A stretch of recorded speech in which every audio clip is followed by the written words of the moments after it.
ইতিমধ্যে মরক্কো থেকে কিভাবে হাজার হাজার শরণার্থী বর্ডার টপকে যে কোনোভাবে সাঁতরে কাঁটাতার পেরিয়ে স্পেনে প্রবেশ করার চেষ্টা করছে।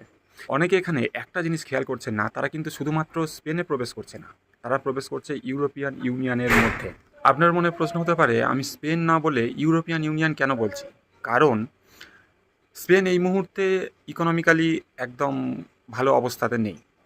তো সুতরাং তারা যে স্পেনে প্রবেশ করে স্পেনের মধ্যেই থাকবে এটার কোনো গ্যারান্টি নেই, বা তাদের লক্ষ্যও ওটাই নয় বলা যায়। ইউরোপের অন্যান্য দেশগুলো যেগুলো অর্থনৈতিকভাবে সক্ষম, যেমন জার্মানি, ফ্রান্স, ওদিকে ইটালি আছে, এই রকম যে সমস্ত দেশগুলো আছে সেই সমস্ত দেশে এরা ঢোকার চেষ্টা করবে। এবং মরক্কো একটা মুসলিম অধ্যুষিত দেশ, তো বুঝতেই পারছেন পরবর্তী কয়েক বছরের মধ্যে ইউরোপের অন্যান্য দেশগুলোর হাল কি হতে চলেছে যদি না তারা এই মুহূর্তে সবাই মিলে, সমস্ত ইউরোপিয়ান ইউনিয়নের আন্ডারে যে সমস্ত দেশ রয়েছে তারা একত্রিতভাবে এই ইলিগাল ইমিগ্রেন্টের বিরুদ্ধে সঠিক স্টেপ নেয়, তাহলে কি হতে চলেছে বুঝতেই পারছেন। ক্যান্সার জানেন তো ক্যান্সার কেমন হয়? একটা কোষ থেকে একটা কোষে হু হু করে ছড়িয়ে পড়ে। এরাও হচ্ছে ঠিক সেই সমাজের ক্যান্সার। আপনি দেখুন না, এরা নিজেদের দেশকে সবচেয়ে প্রথমে নষ্ট করবে। আমাদের আশেপাশে আছে এমন অনেক ক্যান্সার দেশ, এরা নিজেদের দেশকে শেষ করবে, তারপরে আশেপাশের দেশগুলোতে ক্যান্সারের মতো ছড়িয়ে পড়বে।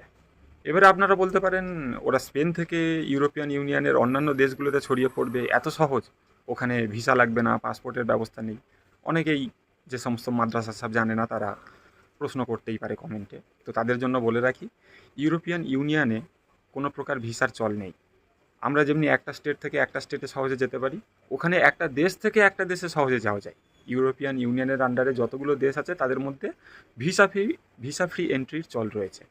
যেটা কিছুদিন আগে, কিছুদিন বলবো না, এই বোধহয় 1 বছর আগে শ্রীলঙ্কা ভারতকে সাজেস্ট করেছিল যে ভারত এবং তার পার্শ্ববর্তী যে সমস্ত দেশ রয়েছে তাদের মধ্যে ভিসা ফ্রি এন্ট্রি চালু হোক।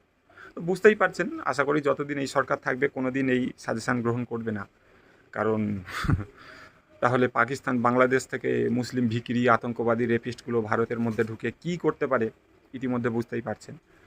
তো এখন অপেক্ষা দেখার, পরবর্তী কয়েক বছরে ইউরোপের কি হাল হতে চলেছে। কারণ ইউরোপিয়ান পশ্চিমা দেশের সংবাদ মাধ্যমগুলি বেশি মরাকান্না কাঁদে যখন ভারতবর্ষে ইলিগাল ইমিগ্রেন্টের ওপর কোনো প্রকার অ্যাকশান নেওয়া হয়।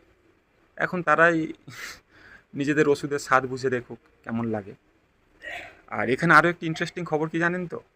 এই স্পেন হলো সেই দেশ যারা ইসরায়েলকে সবচেয়ে বেশি সমালোচনা করছিল। মানে ইউরোপিয়ান ইউনিয়নের আন্ডারে যতগুলো দেশ আছে তার মধ্যে স্পেনই সবচেয়ে বেশি সমালোচনা করছিল, এবং তারা তো ইসরায়েলের ওপর রীতিমতো স্যাংশন লাগিয়ে দিয়েছে প্যালেস্টাইনের ওপর অ্যাকশান নেওয়ার জন্য। তো এখন